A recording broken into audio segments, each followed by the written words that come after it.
Ya Bapa Surgawi, biarkan hati kami digentarkan ketika nyanyian ini kami naikkan lewat bibir mulut kami. Ketika kami berkata kami ingin jadi murid Yesus di dalam hati kami, dalam perbuatan kami, dalam keseharian kami.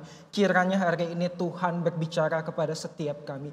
Kiranya Roh Kudus boleh menuntun kami, membimbing kami, bahkan mengevaluasi kami dan menolong kami. Supaya sungguh-sungguh hidup kami ini adalah jadi sungguh hidup seorang murid Tuhan yang sejati. Kami berdoa ya Bapa, memohonkan belas kasihan daripada Engkau untuk boleh berbicara kepada kami. Berfirmanlah pada kami hari ini. Kami berdoa di dalam nama Tuhan Yesus Kristus. Amin. Silakan duduk kembali Bapak Ibu Saudara. Bacaan firman Tuhan kita hari ini terambil dari Yohanes pasal yang pertama, ayat yang ke-35 hingga kepada ayat yang ke-42. Namun saya tetap mendorong Bapak Ibu untuk membaca keseluruhan daripada pasal pertama yang ini. Dan saya akan membacakan bagi kita semua, Bapak Ibu dapat menyimak di Alkitab masing-masing ataupun juga melalui slide yang telah tersedia. Yohanes pasal yang pertama, ayat yang ke-35 hingga kepada ayatnya yang ke-42. Pada keesokan harinya Yohanes berdiri di situ pula dengan dua muridnya. Dan ketika ia melihat Yesus lewat, ia berkata, "Lihatlah, anak domba Allah." Kedua murid itu mendengar apa yang dikatakannya itu, lalu mereka pergi mengikut Yesus. Tetapi Yesus menoleh ke mereka ke belakang, ia melihat bahwa mereka mengikut dia, lalu berkata kepada mereka, "Apakah yang kamu cari? Apakah yang kau cari?" Kata mereka kepadanya, "Rabi," yang artinya guru, "di manakah engkau tinggal?" Yesus berkata kepada mereka, "Marilah, dan kamu akan melihatnya." Mereka pun datang dan melihat di mana Yesus tinggal. Dan hari itu mereka tinggal bersama-sama dengan dia, waktu itu kira-kira pukul 4. Salah seorang dari keduanya yang mendengar perkataan Yohanes lalu mengikut Yesus adalah Andreas, saudara Simon Petrus. Andreas mula-mula bertemu dengan Simon, saudaranya, dan ia berkata kepadanya, "Kami telah menemukan Mesias," yang artinya Kristus. Ia membawanya kepada Yesus. Yesus memandang dia dan berkata, "Engkau, Simon, anak Yohanes. Engkau akan dinamakan Kefas," artinya Petrus, yakni batu karang yang teguh. Bapak Ibu Saudara, saya adalah pribadi yang punya kebiasaan kalau pergi belanja, entah itu ke mall, entah itu ke minimarket, ataupun kemana saja untuk berbelanja, maka saya punya daftar list yang sudah saya miliki dan biasanya akan jadi target ketika saya membeli sesuatu. Jadi kalau saya masuk ke Duta Mall misalnya begitu ya, bukan mempromosikan mall. Tapi jikalau saya masuk ke mall, maka saya sudah tahu apa yang ingin saya cari di sana. Dan biasanya tiket parkir saya itu tidak pernah lebih dari 1 jam. Saya akan masuk ke toko-toko tertentu, membeli apa yang menjadi kebutuhan saya. Dan dengan segera, dengan cepat-cepat saya akan kembali. Satu, saya menghindari mungkin yang namanya tiket parkir lebih dari 1 jam. Lebih dari 2.000 atau 3.000. 2, saya menghindari kerumunan. 3, saya mencari apa yang saya ingin cari. Dan menghindari untuk mencari sesuatu yang tidak saya butuhkan. Atau yang saya inginkan. Banyak sekali yang saya inginkan di mall, tetapi tidak saya butuhkan. Benar bukan Bapak Ibu Saudara? Mungkin suami-suami punya pengalaman ya ketika ajak istri. Atau istri justru punya pengalaman. Ajak suami berangkat ke mall. Yang dicari itu bukan yang dibutuhkan, tetapi yang diinginkan. Nah, saya menghindari itu Bapak Ibu Saudara. Namun kadang juga kerap kali terjadi begitu ya. Kerap kali terjadi bahwa apa yang saya butuhkan, yang saya cari di mall tersebut, itu ternyata tidak tersedia atau habis. Tidak menemukan barang itu dan hal itu membuat saya menjadi kecewa. Karena apa yang saya cari ternyata tidak tersedia atau tidak sesuai dengan harapan saya. Itu artinya saya harus ke tempat yang lain dan saya harus memberi waktu kembali untuk ke tempat tersebut dan mencari barang tersebut kembali. Dan itu menguras waktu dan juga tentu menghadirkan yang namanya kekecewaan. Nah, Bapak Ibu Saudara, ketika kita membaca bagian daripada ayat firman Tuhan ini, kita juga dapat melihat bahwa ada sebuah pertanyaan yang muncul dari Tuhan Yesus ketika Andreas mengikuti dia. Tuhan Yesus bertanya, apakah yang kau cari? Oleh sebab mungkin pada saat itu Yesus tahu bahwa ada harapan, ada keinginan yang dimiliki oleh Andreas ketika Andreas menghampiri Tuhan Yesus dan mencari Tuhan Yesus berdasarkan kesaksian daripada Yohanes. Oleh karena itu saya mendorong sekali Bapak Ibu Saudara untuk membaca keseluruhan pasal pertama dari kitab Yohanes ini. Sebab kita dapat melihat bahwa Yohanes itu membuka kitabnya dengan memberikan kesaksian daripada Yohanes Pembaptis tentang dirinya dan kemudian tentang Tuhan Yesus dan keilahian daripada Tuhan Yesus. Dan Andreas sebagai murid daripada Yohanes Pembaptis pada saat itu mendengar semua perkataan daripada Yohanes Pembaptis. Kesaksian yang disampaikan oleh Yohanes Pembaptis. Sehingga ketika ayat 35 kita baca, di situ Yohanes menyampaikan, lihat anak domba Allah. Ada statement yang diberikan oleh Yohanes Pembaptis kepada para murid-muridnya yang ada pada saat itu. Kepada orang-orang yang ada di sekitarnya pada saat itu. Inilah anak domba Allah.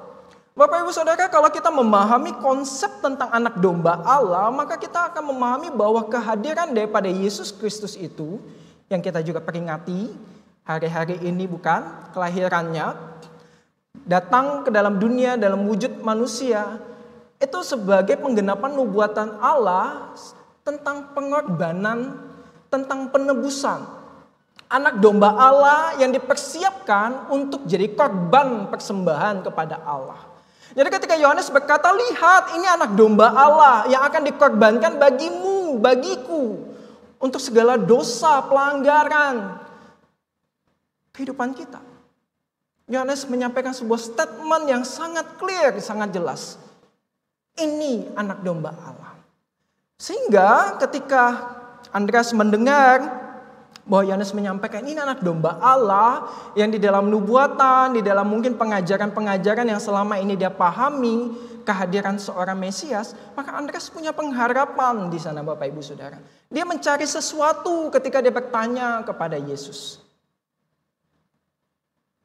Dan Bapak Ibu Saudara, saya ingin menggunakan akronim Mesias di hari ini sebagai satu kata atau satu pribadi yang saat ini sedang kita cari bersama-sama. Dan semoga hari ini kita menemukan Mesias itu telah hadir di dalam diri kita. Dan saya akan menggunakan akronim Mesias. Yang pertama, kita menemukan Tuhan. Andreas menemukan Tuhan lewat Yohanes Pembaptis yang memberikan petunjuk. Inilah anak domba Allah. Dan jikalau kita melihat di sana, maka kita akan menemukan bahwa Andreas juga menyampaikan sebuah statement. Statement apa Bapak Ibu Saudara?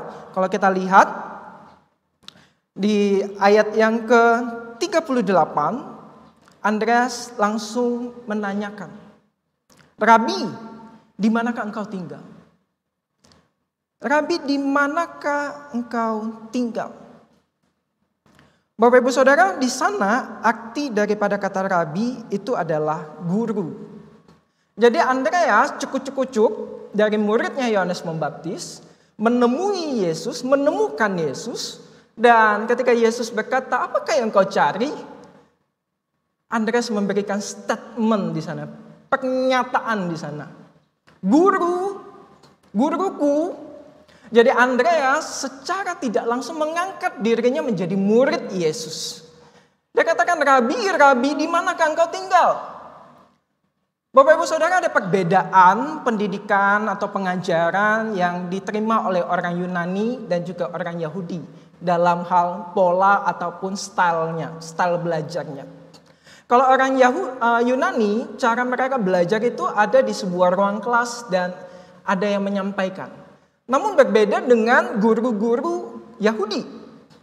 Guru-guru Yahudi ini memberikan pengajaran lewat apa? Lewat bukan hanya sekedar kata-kata atau pengajaran atau teori. Namun mereka memberikan pengajaran lewat teladan hidupnya dengan cara murid-muridnya itu tinggal bersama-sama dengan mereka. Sehingga Andreas ini seperti memaksa begitu ya. Seperti cuk datang terus ngomong guruku. Nah kalau di kungfu itu kan nggak bisa ya. Bapak ibu saudara yang sering baca komik kungfu pasti tahu. Untuk jadi murid daripada guru tertentu itu harus ada melewati tahapan tes ini, tes itu, tes ini, dan tes itu baru diangkat jadi murid. Tetapi di sini kita melihat bahwa Andreas itu dengan beraninya mengatakan, guru, di manakah engkau tinggal? Maksudnya apa? Maksudnya secara tidak langsung dia ingin berkata, di mana engkau tinggal guru? Aku mau belajar daripada engkau. Tolong terima aku. Bapak ibu saudara, Andreas menemukan Yesus karena dia punya pengharapan di sana. Karena dia tahu pribadi yang dia datangi. Karena dia tahu pribadi yang kepadanya dia ingin belajar. Oleh sebab dia mendengar kesaksian daripada Yohanes Pembaptis. Jika kita membaca ayat-ayat sebelumnya. Bapak ibu saudara, Andreas menemukan Tuhan dengan sangat clear. Dengan sangat jelas. Dan Bapak ibu saudara, bagaimana dengan kita yang hadir di hari ini? Mungkin ada di antara kita, dan saya juga tidak sedang menghakimi, juga tidak sedang ingin menyampaikan bahwa ada jenis-jenis tertentu yang datang ke gereja ini bersama-sama dengan kita beribadah itu karena nggak ngerti aja. Oh hari Minggu contoh, KTP saya Kristen, jadi saya harus datang menemui Tuhan saya. Saya harus ibadah. Kalau saya nggak ibadah, saya guilty feeling. Saya merasa bersalah. Kalau saya nggak ibadah, saya bukan orang Kristen dong contoh. Pribadi ini datang mencari Tuhan dengan iman yang sekedar, ya karena status saya orang Kristen. Tapi tidak menemukan mengapa dia datang ke gereja beribadah, menghampiri Tuhan, mencari Tuhan. Jikalau kita melihat kepada stages of faith, yakni tingkatan iman yang dibuat oleh James Fuller, maka kita akan menemukan bahwa ternyata ada jenis-jenis orang yang seperti ini. Yang gak tahu datang ke gereja itu buat ngapain. Yang gak tahu jadi Kristen itu kenapa. Gak tahu. Pokoknya papa mama saya Kristen. Jadi ya sudah, saya datang ke gereja. Apalagi dekat-dekat Natal, apalagi malam Natal, apalagi tahun baru, saya harus datang. Apalagi Paskah, saya harus datang. Setidaknya saya tunjukkan diri dong setahun sekali. Ada orang-orang yang demikian Bapak Ibu Saudara. Saya tidak mencoba untuk menghakimi siapa di antara kita. Dan saya juga tidak bisa berkata bahwa iman saudara itu tidak lebih baik daripada iman saya. Oleh karena iman kita itu tidak selalu berada dalam kondisi yang prima. Bisa saja seseorang itu datang rajin sekali di dalam ibadah-ibadah, di dalam persekutuan-persekutuan dari Senin, Selasa, Rabu, Kamis, Jumat, Sabtu, Minggu. Tidak putus datang ke gereja. Namun, dia tidak tahu. Dia cari apa? Dia tidak menemukan apapun. Yang dia lakukan hanyalah sekedar religiusitas. Tindakan agamawi untuk datang ke gereja, datang ke persekutuan, ikut berdoa, ikut pengajaran. Namun tidak ada sesuatu apapun yang dia dapati. Oleh sebab imannya masih dalam kondisi yang blank, kosong. Dia nggak mengerti untuk apa dia jadi Kristen. Dan jika kita lihat kembali tingkatan selanjutnya, kita akan menemukan bahwa ternyata ada juga nih jenis orang-orang yang datang ke gereja. Mungkin datang ke gereja-gereja tertentu secara spesifik. Dengan puji-pujian tertentu, dengan persekutuan doa-doa tertentu. Dia datang ke sana karena dia merasa diberkati lewat puji-pujian. Kalau puji-pujian di gereja ini saya menangis contoh. Kalau berdoa di gereja itu saya kusuk contoh. Berdoa di gereja sini lama contoh. Dijawab Tuhan itu bisa bertahun-tahun. Di gereja sana contoh. Saya berdoa, saya keluar dari ruangan itu. Mujizat Tuhan terjadi. Bapak Ibu Saudara, tidak bisa dipungkiri bahwa terkadang ada orang-orang Kristen yang datang kepada Tuhan hanya karena ada kebutuhan. Hanya karena keinginannya dipenuhi oleh Tuhan. Apakah salah Bapak Ibu Saudara? Tidak. Bahkan Tuhan pun mungkin memaklumi.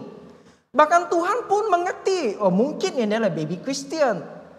Ini adalah bayi-bayi Kristen yang memang belum bisa makan makanan keras. Mereka hanya bisa minum susu. Mereka datang karena mereka diberkati, merasa diberkati. Mereka belum memahami kenapa Tuhan menghadirkan penderitaan, kenapa Tuhan mengizinkan penderitaan seperti kepada Ayub. Mengapa Tuhan mendelay, menunda seperti Lazarus. Bapak Ibu Saudara, tidak bisa dipungkiri. Bahkan kita pun mungkin yang sudah bertahun-tahun mengenal Tuhan, terkadang juga berada di tahapan iman yang demikian. Iman kita goyah. Ketika kita mengalami sesuatu yang berat, kita lalu bertanya-tanya dan kemudian mencurigai Tuhan. Jangan-jangan Tuhan gak suka sama saya. Jangan-jangan Tuhan sedang membenci saya, sedang menghukum saya. Sehingga kita mulai mundur di dalam persekutuan. Kita mulai enggan untuk berdoa. Kita mulai bolong-bolong untuk bersaat teduh. Oleh karena kita melihat bahwa Tuhan tampaknya jauh sekali. Bapak Ibu Saudara, bukan Tuhan yang menjauh dari kehidupan Bapak Ibu Saudara. Tetapi kita yang menjauh daripada Tuhan. Tuhan gak pernah menjauh dari kita. Tuhan selalu datang mendekati kita. Kemanapun kita bersembunyi dengan segala dosa pelanggaran kita. Tuhan datang menghampiri kita seperti Adam dan Hawa yang bersembunyi. Oleh sebab didapati melakukan pelanggaran. Tetapi Tuhan menghampiri mereka. Tuhan mengadakan penebusan bagi mereka. Bapak Ibu Saudara, ketika kita menemukan Tuhan, mari kita bertanya kembali kepada diri kita masing-masing. Apakah kita sungguh-sungguh menemukan Tuhan, atau kita hanya ingin menemukan berkatnya Tuhan? Alih-alih kita menemukan Sang Pemberi berkat itu.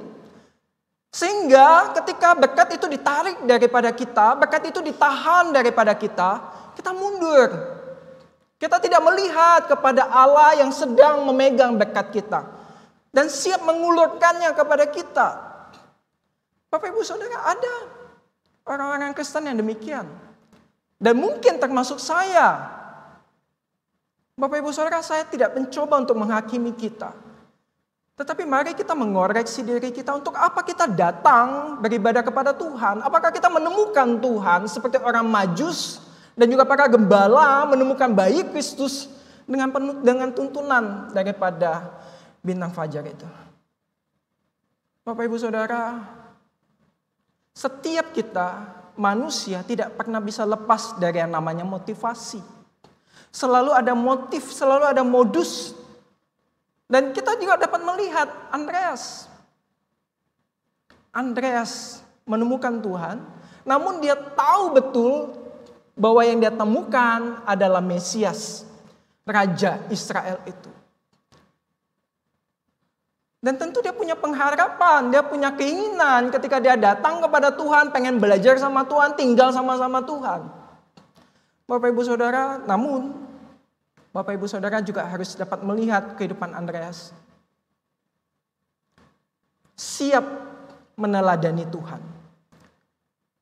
Andreas mencari tahu tentang Tuhan. Dan dia ingin tinggal bersama-sama dengan Tuhan sebagai gurunya.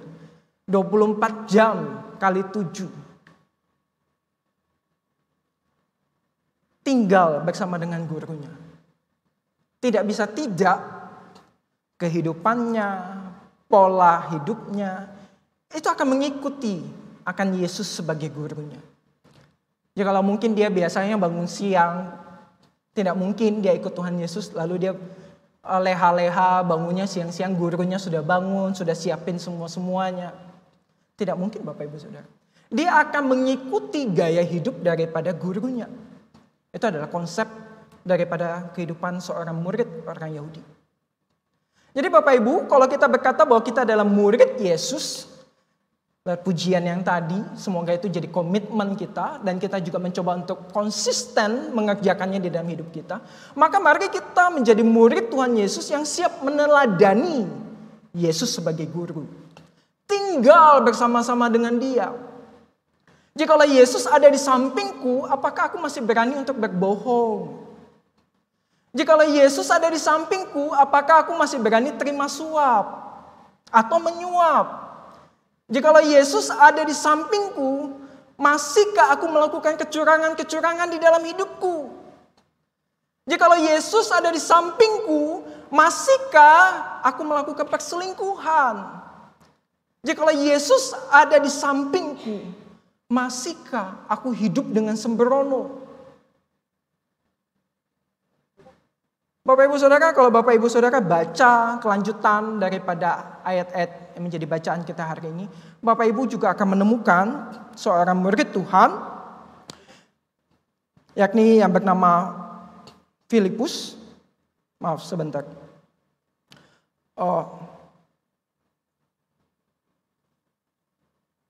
Bapak Ibu akan menemukan seorang murid Tuhan yang lain, yakni Filipus, yang mengikut Yesus oleh karena dia juga satu kota dengan Andreas dan Simon.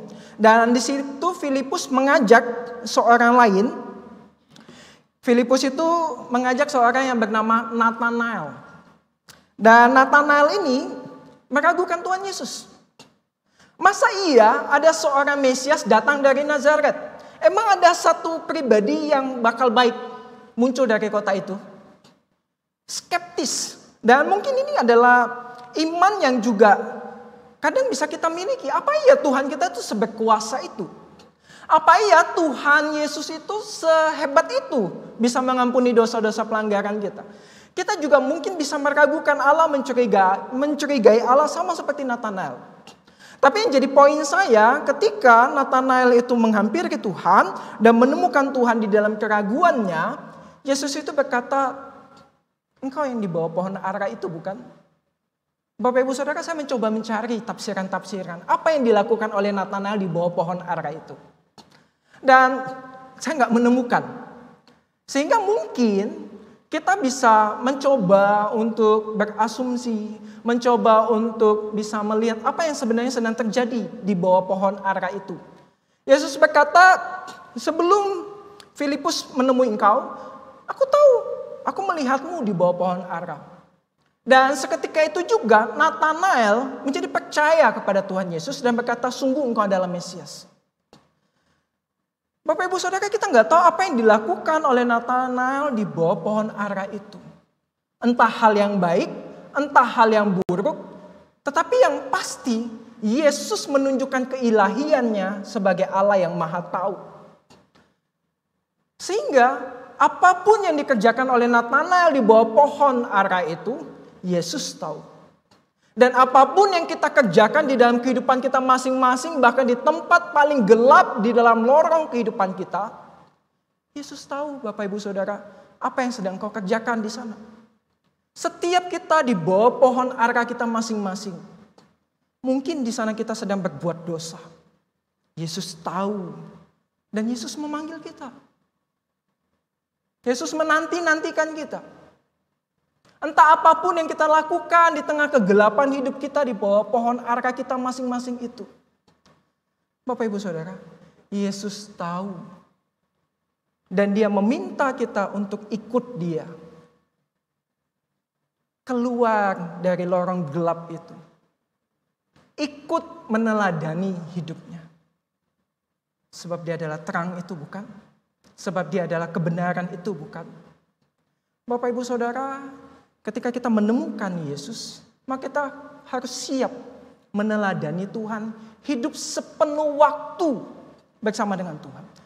Oleh karena itu tidak bisa tidak, kita itu harus bergantung tiap waktu, tiap saat kepada Tuhan. Sebab kehidupan kita ini adalah peperangan rohani demi peperangan rohani di dalam keseharian kita untuk mengalahkan kedagingan kita. Bapak Ibu Saudara, ketika engkau menemukan Yesus, engkau berkomitmen untuk mengikut dia sebagai seorang Kristen, yakni pengikut daripada Kristus. Maka kewajiban kita adalah hidup meneladani sama seperti Yesus. Menjadi Kristus-Kristus kecil di semua tempat di mana kita berperan.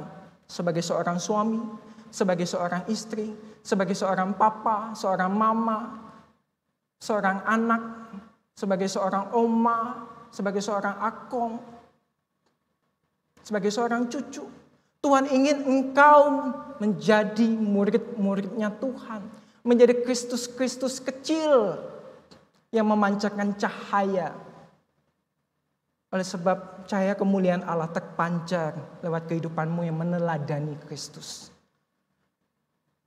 Yang ketiga, Bapak Ibu Saudara, kehidupan kita ketika kita menemukan Yesus adalah kita melakukan asistensi.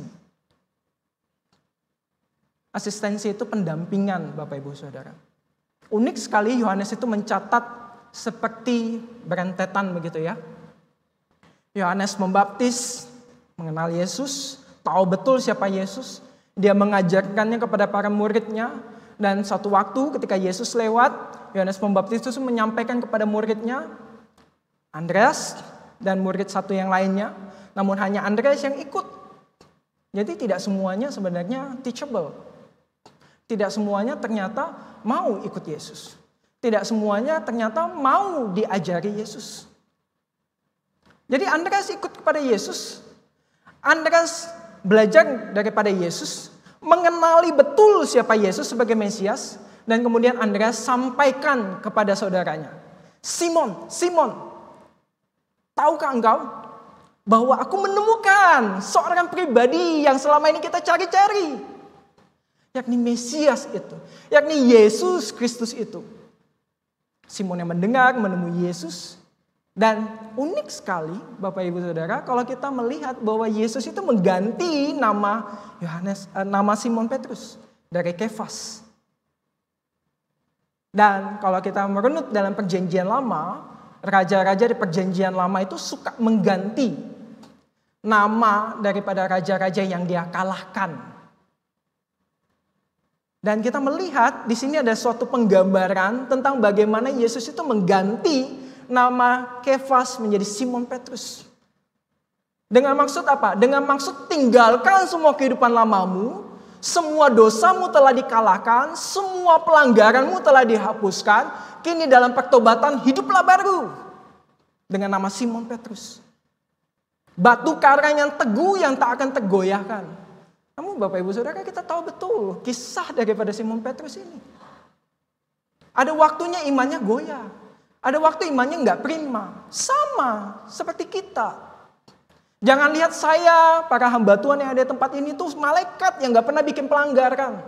Bapak Ibu Saudara, kami sama. Iman kami pun bisa goyah. Oleh karena itu kami pun butuh saudara-saudara sebagai Kristus-Kristus kecil yang mau juga mendampingi kami. Yang mau juga bersama-sama jalan di dalam pergumulan kami. Dan di sini banyak sekali saudara-saudara seiman yang saya yakin betul juga sedang mengharapkan saudara untuk mendampingi mereka. Di dalam iman yang mungkin lagi goyah, iman yang gak lagi baik-baik saja ini. Mereka mengharapkan pendampingan, asistensi dari Bapak Ibu Saudara yang telah menemukan Mesias dengan utuh. Andreas mempertemukan Simon Petrus kepada Tuhan.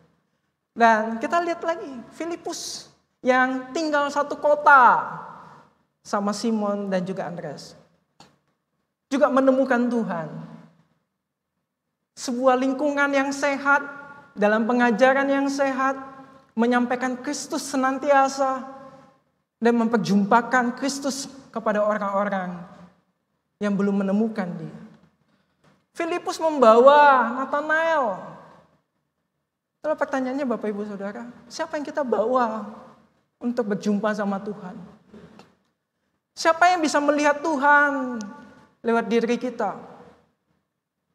Apakah ketika kita menjadi seorang atasan di perusahaan kita, orang-orang dapat melihat ada Kristus di sana?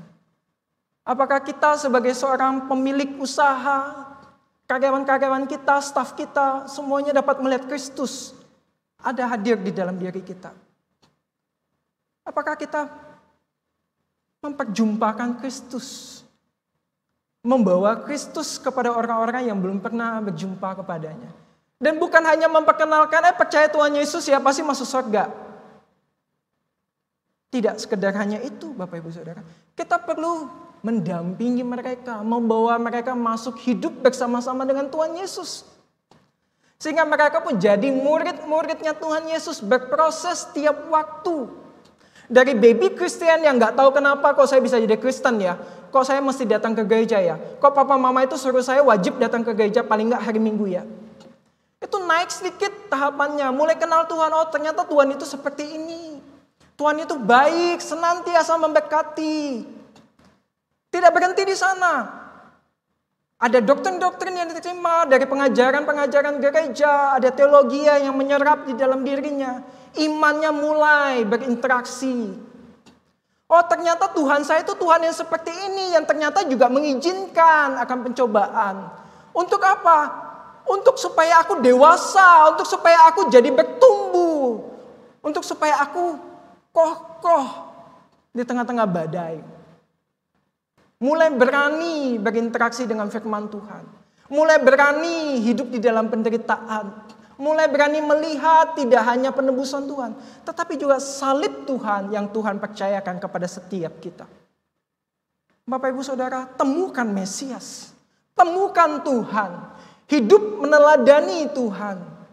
Dan jadilah para pendamping-pendamping bagi mereka yang saat ini sedang berada di dalam perjalanan untuk mencari Tuhan. Biar kita jadi terang bagi mereka. Biar kita semua sungguh-sungguh boleh menemukan Mesias. Oleh sebab kenapa Bapak Ibu Saudara? Oleh sebab sebuah penelitian yang dilakukan oleh Bilangan Research pada tahun 2018 yang melibatkan 5.000-an orang muda di seluruh Indonesia. Itu mencatatkan bahwa sosok yang paling banyak membawa seseorang kepada Yesus itu adalah orang tua. 53,7% peranan orang tua itu besar untuk membawa seseorang percaya kepada Yesus Kristus. Mohon maaf tanya Bapak Ibu Saudara yang punya anak. Apakah sungguh hidupmu telah jadi teladan yang baik bagi anak-anakmu? Apakah sungguh hidupmu telah menemukan Yesus? Sehingga anak-anakmu juga dapat melihat ada Yesus di hidup papa mama saya. Ada Yesus di hidup opa oma saya. Saya melihat teladan hidupnya. Yang kedua, Bapak Ibu Saudara, pendeta, hamba Tuhan. 15%. Tidak sampai sepertiga dari peranan Bapak Ibu Saudara di rumah untuk membawa iman daripada anak Bapak Ibu Saudara. Kami ini peranannya kecil Bapak Ibu Saudara. Ketemu kami paling 1 minggu sekali. Syukur-syukur kalau ada di dalam persekutuan, seminggu 2 kali. Tapi berapa banyak waktu kami berinteraksi dengan mereka. Bapak Ibu Saudara, mereka yang tinggal bersama dengan Bapak Ibu Saudara, 24x7. Mari hidup memberikan teladan kepada para anak-anak kita, cucu-cucu kita. Bahkan mungkin beberapa Bapak Ibu Saudara dipercayakan Tuhan untuk bisa membesarkan, mendidik daripada ponakan-ponakan atau bahkan anak-anak angkat. Jadilah teladan bagi mereka Bapak Ibu Saudara. Bilangan Research menyampaikan 4,8% itu orang cari Tuhan karena punya kesadaran sendiri. Kecil sekali Bapak Ibu Saudara. Dari 100 orang itu gak nyampe 5 yang memang pengen cari Tuhan. Yang memang penasaran, kok Tuhan itu bisa seperti ini ya, kok orang Kristen itu begini ya. Kecil sekali Bapak Ibu Saudara. Tetapi yang kecil ini bisa muncul dari siapa Bapak Ibu? Dari kehidupan Bapak Ibu Saudara yang telah menemukan Tuhan. Dan saya mungkin adalah pribadi yang menemukan Tuhan dari kalangan 3 dan 4 ini. Diri sendiri dan guru agama di sekolah. Saya percaya Tuhan ketika saya SMP di sebuah sekolah Kristen. Yang saya lihat kok beda ya sekolah ini ya dengan sekolah saya waktu SD. Sekolah saya waktu SD itu kalau berantem tonjok-tonjokan, kalau berantem itu semua kebun binatang keluar. Tapi ketika saya SMP, saya penasaran. Kok di sini kalau berantemnya paling berantemnya apa lu? Cuma kata-kata saja, nggak ada yang kotor bahkan keluar. Saya penasaran kok bisa? Kok beda? Dan memang saat saya SMP, sekolah tersebut mewajibkan untuk datang ke gereja. Dan di gereja itu saya semakin penasaran, saya pengen tahu siapa sih Tuhan itu. Dan saya menemukan satu jenis orang Kristen yang nadanya, oh Kristen itu. Bukan orang Kristen yang Oh, itu orang Kristen. Bukan nada yang mencemooh, tetapi nada yang membanggakan. Oh, itu Kristen. Wah, Los Semela nih Kristen. Wah, Pak Iwan tuh loh, pengusaha Kristen. Bukan yang kayak, orang Kristen ya memang kayak gitu. Bapak Ibu Saudara, orang Kristen mana yang kita dikenal? Nada yang dicemooh atau nada yang membanggakan? Yang bisa membawa seseorang itu untuk kenal Tuhan, cari Tuhan. Dan kemudian juga mau ikut komitmen jadi murid-muridnya Tuhan. Bapak Ibu Saudara, hari ini kiranya kita menemukan Mesias telah hadir di dalam diri kita. Mari kita evaluasi diri kita. Apakah kita sungguh-sungguh menemukan Tuhan itu sebagai pribadi yang Dia adalah Dia? Apakah kita sungguh-sungguh mau masuk, mengeksplor lebih dalam, mencari tahu lebih dalam? Seperti apa sih Tuhan kita itu? Dan apakah kita sudah siap meneladani Yesus? Tinggal bersama-sama dengan Yesus dan membawa Yesus di dalam keseharian kita.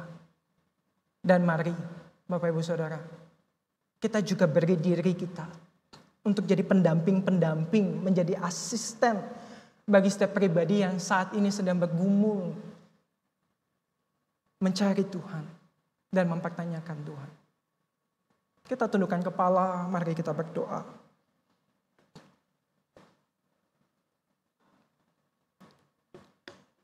Ya Tuhan, setiap kami ini anak-anak-Mu dan biarkanlah kami juga punya kepekaan untuk mengerti dan juga mengetahui maksud Tuhan ketika Tuhan memanggil kami menjadi murid-murid Tuhan. Biar kami sungguh-sungguh menemukan Mesias itu. Mesias yang telah membebaskan kami dari segala dosa pelanggaran kebiasaan buruk kami. Mesias yang telah menebus kami. Mesias yang juga kiranya boleh berkuasa atas hati, pikiran, dan juga perilaku kehidupan kami sehari-hari. Biar kami juga diberikan ketertundukan hati untuk belajar meneladani Tuhan tiap waktu, tiap saat. Merasakan kehadiran Tuhan dan menghadirkan Tuhan bagi orang-orang yang ada di sekitar kami. Dan biarkan kami juga diberikan hati yang mau membantu orang-orang di sekitar kami menemukan Yesus, Raja kami, penguasa atas hidup kami. Dengan memberi mereka ruang di dalam hidup kami. Biar mereka juga boleh temukan Yesus yang ada di dalam hidup kami ini. Dalam nama Tuhan Yesus, kiranya Tuhan terus memampukan kami. Amin.